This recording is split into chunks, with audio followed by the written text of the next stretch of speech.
మనము 34వ అధ్యాయము బాబా గారి జ్ఞానామృతం నుంచి చదువుకుంటున్నాం కదా. కంటిన్యూ చేద్దాము. సో ఇక్కడ ఇంకొక కథ, ఊది ప్రభావం పైనే ఇంకొక కథ చెప్పారు. అదేంటంటే, ఒకనాడు బాలాజీ సంవత్సరీకం నాడు నేవాస్కర్ కుటుంబం వారు కొంతమంది బంధువులను భోజనానికి పిలిచారు.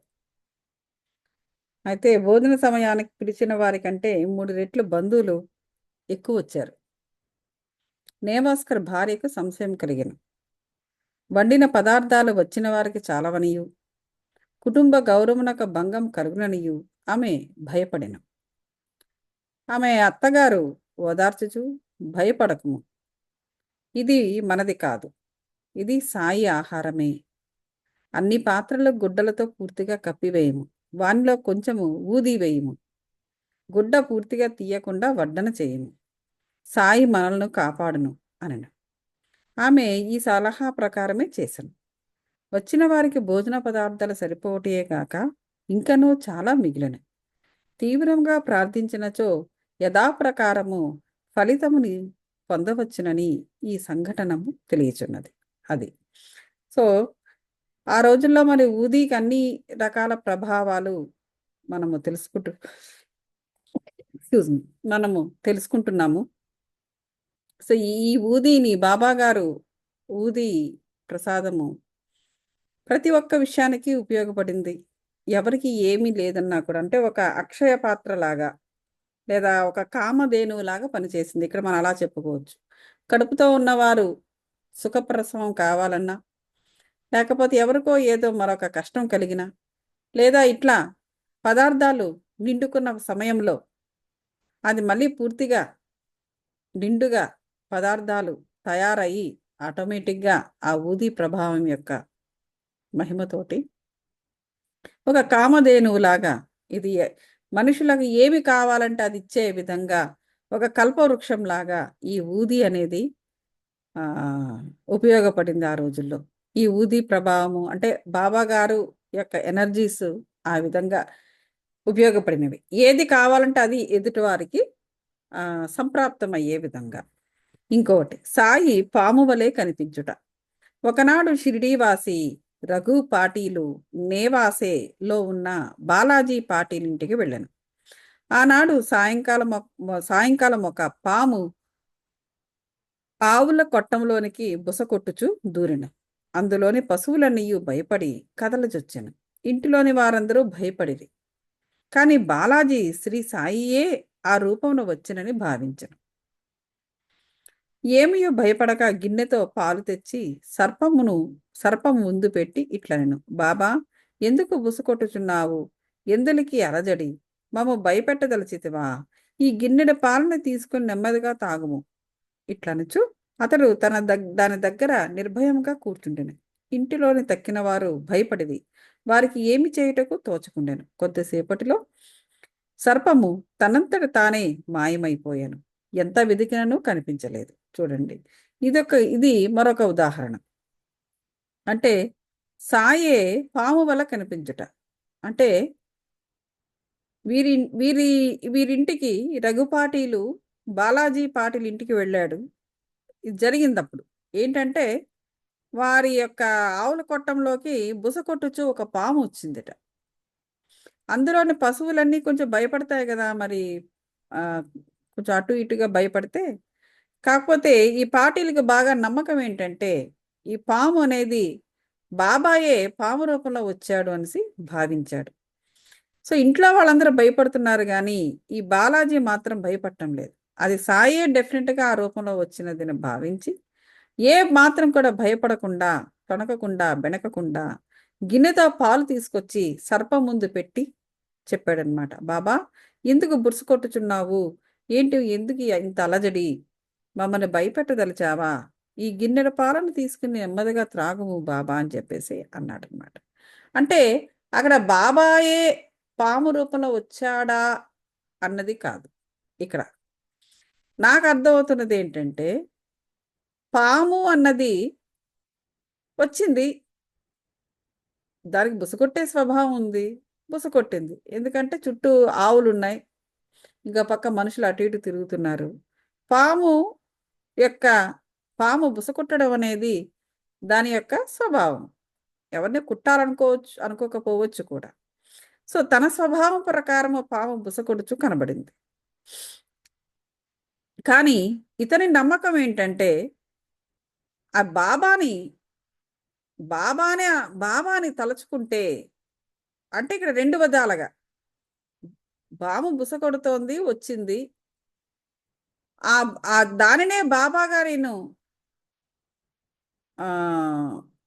బాబాగానే నేను ఊహించుకున్నప్పుడు, లేకపోతే భావించుకున్నప్పుడు ఆటోమేటిక్గా బాబా గారి యొక్క ఎనర్జీస్ ఆ పాముని ఆవహిస్తాయి. సో కాబట్టి ఆ పాము ఒకవేళ ఏదైనా మరొక విధమైన స్టెప్ తీసుకోకుండా బాబా యొక్క ఎనర్జీస్ అక్కడ కాపాడతాయి ఆ పాముకి వీళ్ళకి మధ్య. అంటే ఆ పాము చుట్టూ కూడా బాబా గారి యొక్క ఆరికి ఫీల్డ్ని గనక, ఆయనకి ఎనర్జీస్ని గనక నింపేస్తే, ఇప్పుడు మనం కూడా చెప్పుకుంటూ ఉంటాం కదా, ఏం చెప్తూ ఉంటారు, ఇప్పుడు మనకు ఒక మామూలుగా ఒక నెగిటివ్ థాట్ అనేది ఉండకూడదు. ఒక నెగిటివ్ థాట్ అనేది వచ్చినప్పుడు, అంటే భయమో లేకపోతే మరొకటో వచ్చినప్పుడు వెంటనే ఏమవుతుందంటే మనము దాని వైపుకు, ఆ థాట్ వైపుకు ఎనర్జీ ఎక్కువ పెట్టేస్తాం. ఎప్పుడైతే ఎక్కువ ఎనర్జీ పెట్టేశామో ఇంకా ఆ థాట్ అనేది ఇంకా అక్కడ మేనిఫెస్ట్ అవ్వడం మొదలు పెడుతూ ఉంటుంది, క్రియేషన్ జరిగిపోతుంది. ఇప్పుడు ఈయన గనక, ఈ బాలాజీ గనక ఆ పాముని అందరూ భయపడుతున్నట్టుగా తాను భయపడి అక్కడ గనక ఆ భయంతో పాటుగా తన ఎనర్జీని కూడా, భయం అనేది కూడా ఒక నెగిటివ్ ఎనర్జీయే కదా, తనలో నుంచి వచ్చిన, ఇప్పుడు నెగిటివ్ ఎనర్జీ అనగానే ఎప్పుడు కూడా ఎదుటివాడి నుంచే వస్తుందని అనుకోవడానికి లేదు. ఎదుటి వాళ్ళ యొక్క దురాలోచనలు ఏదైనా మన ఎందు జరిగినప్పుడు డెఫినెట్గా వాళ్ళ ఎనర్జీస్ మన ఎనర్జీస్తో బైండ్ అవ్వడానికి ట్రై చేస్తాయి. అలా కాకపోయినప్పటికీ మన లోపల ఉన్న కొన్ని నెగిటివ్ థాట్స్, నెగిటివ్ ఎనర్జీస్ కూడా మనల్ని ఇబ్బంది పెడతాయి, మనల్ని భయపెడతాయి, మనల్ని బాధ పెడతాయి. ఎల్లప్పుడూ కూడా ఎదుటి వారి నుంచే ఎనర్జీస్ రావాలని లేదు, కానీ మెజారిటీ అలా జరుగుతుంది. జరిగి మన లోపల ఎక్కడో ఉన్న నెగిటివ్ ఎనర్జీస్ని ట్రిగ్గర్ చేసి 2 బైండ్ అవుతాయి. అక్కడ జరిగేది యాక్చువల్గా కెమిస్ట్రీ ఏంటంటే, ఎదుటి వాళ్ళు మన గురించి నెగిటివ్గా ఆలోచించినంత మాత్రం చేత మనం ఎందుకు బాధపడిపోతాము, ఎందుకు బాధపడతామంటే వాళ్ళ థాట్స్ మన ఎందు వచ్చినప్పుడు, నెగిటివ్గా వచ్చినప్పుడు మన లోపల ఉన్న నెగిటివ్ ఎనర్జీస్ గనక ట్రిగ్గర్ అయితే ఏమవుతుందంటే ఆటోమేటిక్గా ఈ ఎనర్జీ ఆ ఎనర్జీ బైండ్ అయిపోతుంది. అందుచేత ఏం చెప్తారంటే ఎప్పుడు పాజిటివ్గా ఉండండి, పాజిటివ్ ఆలోచనలతో ఉండండి, పాజిటివ్ వైబ్రేషన్స్ని మీ చుట్టూ పెంచుకోండి, ఎప్పుడు కూడా హయ్యర్ ఎనర్జీస్ తోటి బైండ్ అవ్వండి, హయ్యర్ ఫ్రీక్వెన్సీస్లో ఉండండి అని ఎందుకు చెప్పడం జరుగుతూ ఉంటుందంటే, ఒకవేళ ఎదుటివాడు నెగిటివ్ వైబ్రేషన్స్తో కానీ నెగిటివ్ ఎనర్జీస్తో కానీ నీ పైన దాడి చేసినప్పుడు నీ లోపల ఉన్న నెగిటివ్, నువ్వు గనక లోగా ఉండినట్లయితే, నెగిటివ్ ఎనర్జీస్తో బైండ్ అయి ఉన్నట్లయితే అవి ట్రిగ్గర్ అవుతాయి. ట్రిగ్గర్ అయిపోయి నీవి వాడివి కలిసిపోయి ఇబ్బంది కలుగుతుంది. సో అందుచేత మనకి ఎప్పుడు కూడా హయ్యర్ ఫ్రీక్వెన్సీస్లో ఉండమని చెబుతారు. మనలో కూడా ఉంటాయి నెగిటివ్ ఫ్రీక్వెన్సీస్, కానీ దానికి బైండ్ అవ్వకూడదు. భయము, కోపము, లేకపోతే ఆందోళన, ఇవన్నీ కూడా ప్రతి వాళ్ళకి ఉంటుంది. అందుకే ఆందోళన పడద్దు అంటారు. నువ్వు ఆందోళన స్టేజ్లో ఉన్నావు, ఆందోళన అనే నెగిటివ్ ఎనర్జీ లేదా లో ఎనర్జీతో నువ్వు బైండ్ అయి ఉండినప్పుడు అవతల వాడి యొక్క నెగిటివ్ ఎనర్జీ దీన్ని ట్రిగ్గర్ చేసేసి 2 కూడా బైండ్ అయిపోతుంది. సో అందుచేత దానికి మీరు కనెక్ట్ అవ్వకండి. సో ఎప్పుడైతే నెగిటివ్ ఎనర్జీస్ ఎదుటి వాళ్ళ నుంచి వచ్చినవో అవి అలాగ వాయుమండలంలోనే ఆ గాల్లోనే అలా ఉండిపోతాయి తప్ప నీకు బైండ్ అవ్వదు. ఎంతవరకు బైండ్ అవ్వదు, నువ్వు ఆ హయ్యర్ ఫ్రీక్వెన్సీలో ఉన్నంత వరకు ఎనర్జీస్ బైండ్ అవ్వవు. ఎందుకంటే వాడు నీ యందు నెగిటివ్ ఎనర్జీస్ని జనరేట్ చేస్తున్నాడు. నెగటివ్ ఎనర్జీస్ని జనరేట్ చేస్తున్నప్పుడు, లేకపోతే నీకు వ్యతిరేకంగా అక్కడ కొన్ని జరుగుతుండేటప్పుడు ఆటోమేటిక్గా అక్కడ ఒక నెగిటివ్ క్లౌడ్ అనేది ఏర్పడుతూ ఉంటుంది. ఆ క్లౌడ్తో నువ్వు ఇంటరాక్ట్ కాకూడదు. ఇంటరాక్ట్ అయ్యావంటే ఆటోమేటిక్గా నిన్ను కూడా అందులోకి కబళించేస్తుంది, లోపల లాగేస్తుంది అనమాట. అలా లాక్కుండా ఉండాలి అంటే మన లోపల కంటిన్యూస్గా స్పిరిచువల్ సాధన జరుగుతూ ఉండాలి. మనం ఆ ఫ్రీక్వెన్సీస్కి మనం మ్యాచ్ కాకూడదు. ఆ నెగిటివ్ క్లౌడ్కి మనం మ్యాచ్ కాకూడదు. మనం ఎప్పుడు దీన్ని దాటి పైన ఉండాలి. దీన్ని దాటి పైన ఉండాలి ఎప్పుడు కూడా. ఈ కిందన ఉండకూడదు. కిందన అంటే టక్కుమని పట్టేస్తుంది అనమాట మనల్ని. సో మనం యాజ్ లాంగ్ ఏజ్ మన హయ్యర్ ఫ్రీక్వెన్సీస్లో ఉన్నంత వరకు ఇది మనకు బయట కాదు, ఈ గాల్లోనే ఉంటుంది. అలాగే ఇది ఎక్కడికి పోదు. అన్లెస్ నువ్వు ఏదైనా మరొక స్పిరిచువల్ సాధనతో దాన్ని నువ్వు డిమినిష్ చేస్తే తప్ప ఇది అలాగా నువ్వు ఎప్పుడు దొరుకుతావా, ఎప్పుడు పట్టుకుందామని చూస్తూ ఉంటుంది. నువ్వు బై ఎనీ ఛాన్స్ మరేదో ఒక విషయంలోనో ఏదో ఒక సందర్భంలో నువ్వు ఈ ఫ్రీక్వెన్సీకి వచ్చినప్పుడు ఇది పట్టుకుంటుంది. లేదు అంటే నువ్వు హయ్యర్ ఫ్రీక్వెన్సీలో ఉండి మరికొన్ని స్పిరిచువల్ సాధన ద్వారా దీన్ని డిమినిష్ చేయాలి. ఎప్పుడైతే దీన్ని డిస్ట్రాయ్ చేసావో ఇది పోతుంది. సాధన అంటే ఇక్కడ లైక్ అంటే ఆ టైంలో స్పిరిచువల్ బుక్స్ చదవడం అండ్ అలా మెడిటేషన్. అది కాదులేండి. మరి ఇంకా కొన్ని ఉంటాయి. ఇంకా స్పిరిచువల్ బుక్స్ చదవడం అది కాదు. మనం ఫ్రీక్వెన్సీస్కి మ్యాచ్ కాకుండా ఉండాలి. మనం లోపల కంట్రోల్ చేసుకుంటూ ఉండాలి. ఎందుకంటే మనకు తెలుసు కదా ఇదంతా ఒక డ్రామాయే తప్ప ఇదంతా నిజం కాదని తెలుసు. దట్టు ఇప్పుడు వేరే వాళ్ళు మనకు నెగిటివ్ ఎనర్జీస్ జనరేట్ చేస్తున్నారు అంటే వారు అక్కడ ఒక కర్మ చేస్తున్నారు. ఈ వారు చేస్తున్న కర్మను మనం యాక్సెప్ట్ చేయకూడదు. యాక్సెప్ట్ చేస్తే ఏమవుతుందంటే ఆ కర్మలో మనం ఒక భాగం అయిపోతాము. కంప్లీట్గా ఎనర్జీ మనలోకి ట్రాన్స్ఫర్ అయిపోతుంది. సో అప్పుడు మనమే ఎక్కువ ఇబ్బంది పడతాం వాళ్ళకన్నా. మనలో ఉన్న పాజిటివ్ ఎనర్జీ మనకు దూరం అయిపోతుంది. ఇప్పుడు మనం ఎప్పుడు పాజిటివ్ ఎనర్జీలో ఉన్నాం అనుకోండి, ఈ నెగిటివ్ ఎనర్జీ అకామిడేట్ కాదు, దానికి స్పేస్ ఉండదు. ఈ నెగిటివ్ ఎనర్జీ చెప్పండి మీరు అయినాక నేను మళ్ళీ ఆ నెగిటివ్ ఎనర్జీ ఈ ఇందులోకి బైండ్ అవ్వాలి అంటే మన పాజిటివ్ ఎనర్జీని కొంత మన లాస్ అయితే తప్ప ఇది లోపలికి వెళ్ళలేదు. సో మన పాజిటివ్ ఎనర్జీని లాస్ కాకుండా చూసుకోవాలి. లాస్ కాకుండా చూసుకుంటూ కిందకి మన హై ఎనర్జీస్ నుంచి కింద ఎనర్జీస్కి రాకుండా చూసుకోవాలన్నమాట. దట్ మీన్స్ అంటే ఇప్పుడు సరే ఒక ఫ్యామిలీనే ఉంది. ఫ్యామిలీలో జరుగుతుంది అనుకోండి. మన అంటే అపోజిట్ వాళ్ళు నెగెటివ్‌ని జనరేట్ చేస్తున్నారు. మనం దానికి బైండ్ కాకూడదు ఇన్ ద సెన్స్ చూసి చూడనట్టు వెళ్ళాలి. అండ్ లైక్ స్పిరిచువల్ పాత్‌లో ఎక్కువగా ఉండాలి. I mean like book reading అని, మెడిటేషన్ అని. మనం ఎక్కువగా ఎప్పుడు పాజిటివ్ ఎనర్జీస్ జనరేట్ చేస్తూ వాళ్ళు మనల్ని ఇబ్బంది పెట్టినా మనల్ని తిట్టినా కూడా అదంతా కూడా ఏంటంటే వాళ్ళ కర్మ చేస్తున్నారు అనుకోవాలి.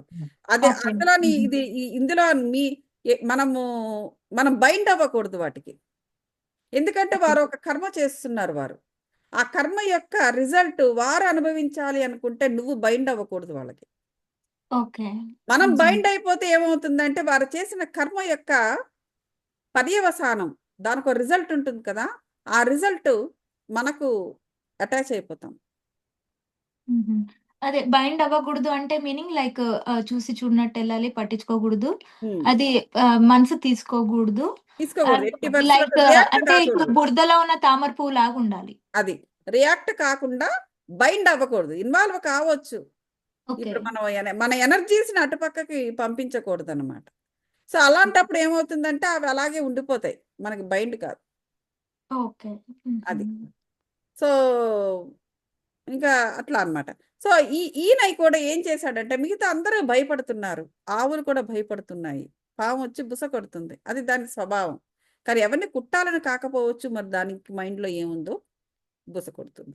అందుకని ఈయన ఏం చేశాడంటే అక్కడ ఒక పాజిటివ్ ఎనర్జీస్ని అక్కడ క్రియేట్ చేశాడు ఆయన, తాను భయపడకుండా. అది బాబా గారి యొక్క సమక్షముగా, అది బాబా గారే ఆ పాములో పాము రూపంలో వచ్చినట్టుగా ఒక పాజిటివిటీని బాబా గారి ఎనర్జీస్ని ఆయన క్రియేట్ చేశాడు అక్కడ. సో తన ఆరా ప్లస్ ఆ ఏరియా అంతా కూడాను బాబా గారి యొక్క ఎనర్జీస్తో నిండిపోయే విధంగా ఆయన తీవ్రంగా ప్రార్థించినచో చూసారా. సో ఎప్పుడైతే అలాగా చేశారో ఆ పాలు కూడా దాంట్లో కూడా బాబా గారికి ఎనర్జీస్ని నింపడంతో ఆ పాము ఆ పాలను నెమ్మదిగా త్రాగింది అని చెప్పేసి చెబుతున్నారు. అంటే ఆ విధంగా అంటే ఇంకొకటి ఏంటంటే ఎప్పుడైతే బాబా గారి కూడా అప్పుడు ఉన్నారు కదా అని ఎక్కడ ఆయన ఎప్పుడూ కూడా అనుసంధానం అవుతూ ఉంటారు ప్రతి ఆత్మతోటి ఏకత్వం. ఆయన ఏంటి అనాహత చక్ర స్థాయికి ఎబవ్ ఉన్నారు ఆయన. సో ఆయన ప్రతి ఒక్క ఆత్మతో అనుసంధానం అయ్యేవారు ఆ రోజుల్లో. గోడ మీద బల్లి దగ్గర నుంచి చుట్టూ తిరిగే మనుషుల వరకు ప్రతి ఒక్కటి కూడా. సో ఎప్పుడైతే తన బాబాని ప్రార్థించారో బాబా యొక్క ఎనర్జీస్ని అక్కడ క్రియేట్ చేశాడో బాబా గారు డెఫినెట్గా ఆ పాము యొక్క ఆత్మతో కూడా అనుసంధానం అయ్యి ఉండవచ్చు. ఇక్కడ రాయలేదు. సో ఆటోమేటిక్ ఏం జరిగిందంటే ఆ పాము అది ఈ ఒక మనిషి చెప్పిన మాట విన్నది. పాము అనేది ఒక జంతువు. మనిషి ఒక మాట చెబితే అది వింటుందా? దానికి ఎలా వింటుంది అది? సినిమాల్లో చూపిస్తారంటే చూపిస్తారు. అది అది అది ఎంతవరకు నిజమో మనకు తెలియదు. అది పాము వచ్చినట్టు అది చేసినట్టు ఇది చేసినట్టు అలా అని చూపిస్తారు. అది ఒక సినిమాటిక్ టెక్నిక్స్. కానీ ఇక్కడ ఏమైంది, పాము అతను చెప్పగానే నెమ్మదిగా పాలు తాగడం మొదలుపెట్టింది. నిజానికి పాము పాలు తాగదు. కానీ అక్కడ పాముని ఒక దైవ అంటే బాబా గారి యొక్క ఆత్మ ఎప్పుడైతే అనుసంధానం అయ్యి ఉండొచ్చు అప్పుడు అది పాలు తాగడం అనేది జరిగింది. మామూలుగా అయితే పాము పాలు తాగదు కదా, ద్రవ పదార్థం ఏమీ తాగదు. సో అట్లా. సో అది ఒక దైవలీల. సో కొద్దిసేపటికి ఆ సర్పము తనంతట తానే మాయమైపోయాను, ఎంత వెతికినను కనిపించలేదు. అది ఇక్కడ మనం అర్థం చేసుకోవాల్సింది. ఇంకోటి ఏంటంటే మనం ఎప్పుడూ కూడా అందరూ చేసే పనులే కాకుండా మరికొన్ని పనులు మనం సృష్టించుకోవాలి. మనం పాజిటివ్ పనులు సృష్టించుకోవాలి ఎప్పుడు కూడా. అందుకే కదా మనకి మన వర్క్షాప్ కూడా చేసాం. క్రియేషన్, మెయింటెనెన్స్, క్రియేషను, ఇమాజినేషను, తర్వాత మన స్పిరిచువల్ ప్రాసెస్లోకి వెళ్ళడం. ఈ 3 మనకు చాలా ఇంపార్టెంట్. ఈవెన్ మనము హిందూ ఫిలాసఫీలో తీసుకున్న బ్రహ్మ విష్ణు మహేశ్వరుడు అన్నాం, లేదా లక్ష్మి సరస్వతి పార్వతి అని చెప్పాం. సరస్వతి లక్ష్మి పార్వతి అని చెప్పాం. వీళ్ళిద్దరు కలిసే ఉంటారు. అక్కడ ఏంటి, బ్రహ్మగారు ఎప్పుడు క్రియేషన్, అక్కడ స్పిరిచువల్గానైనా క్రియేషన్. ఎనీథింగ్ నువ్వు క్రియేట్ చేసుకుంటూ ఉండాలి కొత్త కొత్తవి. ఇప్పుడు అందరూ చేసే పనులు ఏముంటే ఒక దీపావళి ఒక దసరా అలా. నువ్వు కొత్తగా క్రియేట్ చెయ్యు నేచర్కి సంబంధించినది.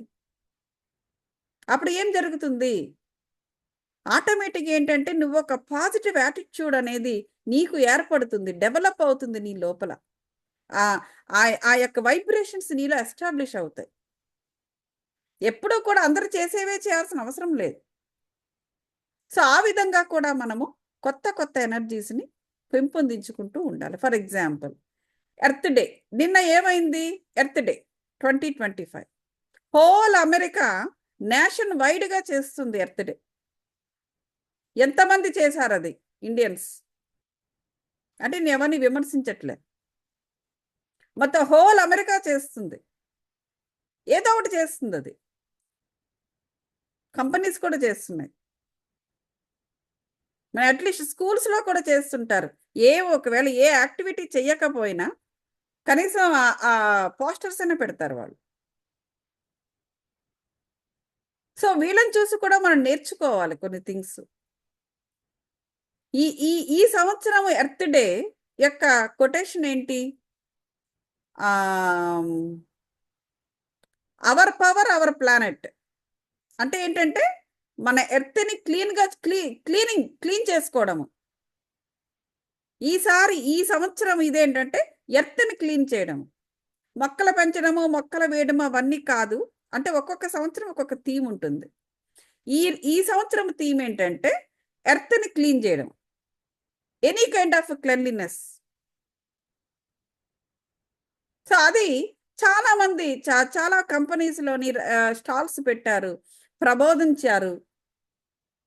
సో ఈవేళ నేనేం చేశానంటే నేను నా లాన్ అంతా కూడా క్లీన్ చేశాను.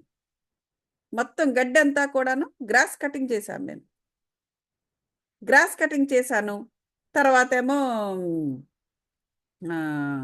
ఏంటది చిన్న చిన్న పాట్ తీసుకుని అందులోని తులసి సీడ్స్ కొంచెం మట్టి అది వేసి ఇవాళ నేను వాటర్ పోసి ఒక ఆ సీడ్స్ నేను ప్లాంట్ చేశాను. తర్వాత మెల్లమెల్లగా జర్మినేట్ అవుతుంది. సో ఇలాగా కొన్ని థింగ్స్ని మనం క్రియేట్ చేసుకోవాలి. ఎప్పుడు కూడా మన సొంత ఇదికి కూడా మనం వేరే విషయాలకి, పాజిటివ్ విషయాలకి కూడా మనము బైండ్ అవుతూ ఉండాలి. సో ఆటోమేటిక్గా ఏముంటుందంటే ఆ పాజిటివిటీ అనేది అధికమవుతూ వెళ్తూ ఉంటుంది. సో అంటే అలా అలా మనం కొన్ని క్రియేట్ చేసుకోవాలి అని చెప్తున్నాను నేను. అలాగే ఆర్ట్సే కాదు, ఆర్ట్స్ కావచ్చు, లాంగ్వేజెస్ కావచ్చు, ఎనీథింగ్. సో బాలాజీకి 2 భార్యలు, కొంతమంది బిడ్డలు ఉండిరి. బాబా దశరమునికే వారు అప్పుడప్పుడు షిరిడీకి పోవుచుండిరి వారు. వారి కొరకు చీరలు బట్టలు కొని ఆశీర్వచనాలతో బాబా వారికి ఇచ్చుచుండిరి వారు. ఓకే, ఏదో వాళ్ళ ఫ్యామిలీ గురించి రాశారు. సో ఓకే, ఇక్కడ మనం ఆపుదాము. సో ఇంకొక 4 మినిట్స్.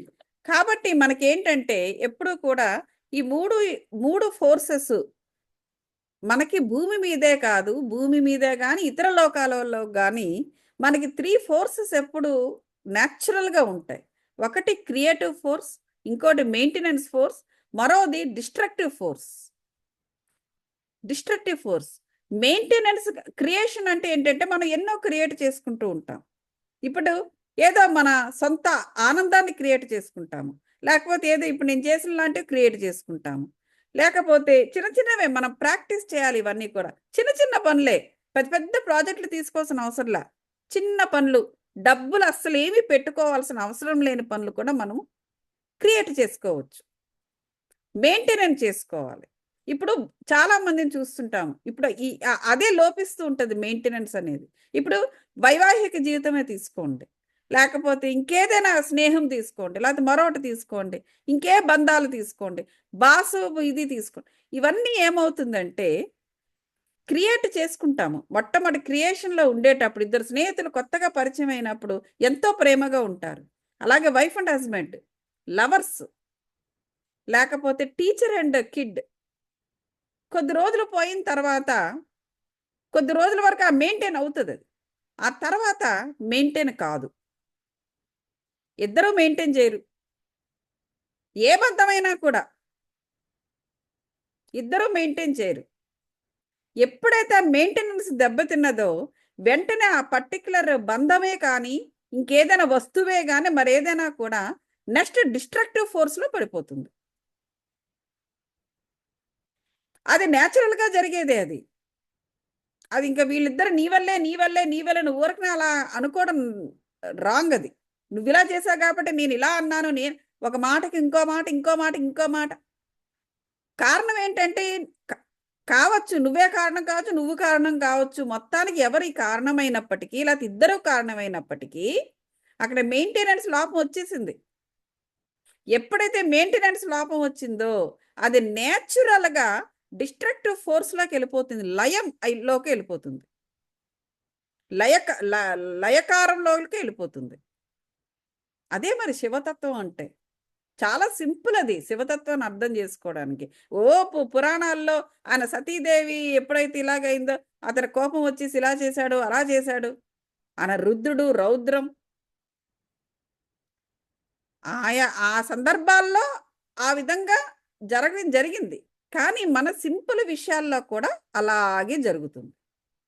మెయింటెనెన్స్, నువ్వు ఈవెన్ సింపుల్గా లానైనా కూడా సరిగ్గా మెయింటైన్ చేయలేకపోతే ఏమవుతుంది, వీడ్స్ అవి ఇవి వచ్చేస్తాయి, లేకపోతే ఇంకేదో జరుగుతుంది, అది గడ్డి చచ్చిపోతుంది, ఆ సీడ్ ఇంకా అంతా ఎండిపోయి కనిపిస్తుంది. అంటే ఇంకా డిస్ట్రక్టివ్, ఇంకా లైమ్లోకి వెళ్ళిపోయింది అది. అలాగే ఏదైనా కూడా. సో అలాగే మన థాట్స్ కూడా మనం మెయింటైన్ చేసుకోవాలి, ఆ పాజిటివ్ ఎనర్జీస్ని. అలా లేకపోతే నెగిటివ్ ఎనర్జీ ఎవరితో అనే కాదు, ఒక్కొక్కసారి ఏమవుతుందంటే మన ఎందే జనరేట్ అవ్వక్కర్లా, ఆల్రెడీ యూనివర్స్లో ఎంతో నెగిటివ్ ఎనర్జీస్ జనరేట్ అయి ఉన్నాయి. వాటి ఫ్రీక్వెన్సీకి మనం మ్యాచ్ అయ్యామంటే మనం పట్టేసుకుంటాయి. అది. సో, ప్రత్యేకంగా మనం ఉన్న ప్లేస్‌లో, మనం ఉన్న సిట్యుయేషన్‌లో అలాంటి మనుషులు ఉన్నారా అంటే, మన యందు జనరేట్ చేస్తున్నారు అంటే, అది మనకు తెలుస్తుంది ఎట్లాగో. ఒకవేళ అలాంటి సందర్భాలు లేకపోయినప్పటికీ కూడా, యూనివర్స్‌లో ఎంతో నెగెటివ్ ఎనర్జీ ఉంటుంది. మనం ఎప్పుడైతే ఏదో ఒక దాన్ని ఫ్రీక్వెన్సీకి మ్యాచ్ అయిపోయామంటే, అది మనుషులకి అటాక్ అవుతుంది. మనుషులకి, జంతువులకి, పక్షులకి. సో, అందువల్లే మనం ఎప్పుడూ కూడా పాజిటివ్‌గా ఉంటూ, పాజిటివ్ థింగ్స్‌ని మనం క్రియేట్ చేసుకుంటూ ఉండాలి. అది నేను చెప్పేది. సో, కాబట్టి ఇక్కడ ఈయన చేసింది కూడా అదే. మనకి అర్థమవుతుంది. సో, పాము పాలు తాగడం అనేది జరగదు. బాబా గారి యొక్క ఎనర్జీస్ ఉండడం వల్ల పాలు తాగిందే తప్ప, లేకపోతే తాగదు. సో, అక్కడ వెరీ క్లియర్. అక్కడ ఆయన మెయింటైన్ చేశాడు. ఆ పాజిటివ్ థింగ్స్, ఆ పాజిటివిటీని అతను క్రియేట్ చేసి అందరూ భయపడుతున్నారు. ఆవులు కూడా చెల్లాచెదురుగా ఉంటున్నాయి. పరిగెడుతున్నాయి. అటువంటి సమయంలో ఆ పాజిటివ్ శక్తిని అతను అక్కడ క్రియేట్ చేసి బాబా గారిని అక్కడ తెచ్చిపెట్టాడు. ఆయన అనుసంధానమయ్యారు ఆ పాము యొక్క ఆత్మతోటి. కాబట్టి ఆ పాలు తాగడం అనేది జరిగింది. అది. Okay masters. మనం ఈవేళ చక్కటి మెడిటేషన్ చేద్దాము. ఇది ఈ చక్కగా బ్రెయిన్‌కి చాలా చక్కటి సూతింగ్ ఎనర్జీస్ మనకి లభ్యమవుతాయి. అందరూ కూడా సుఖాసీనులు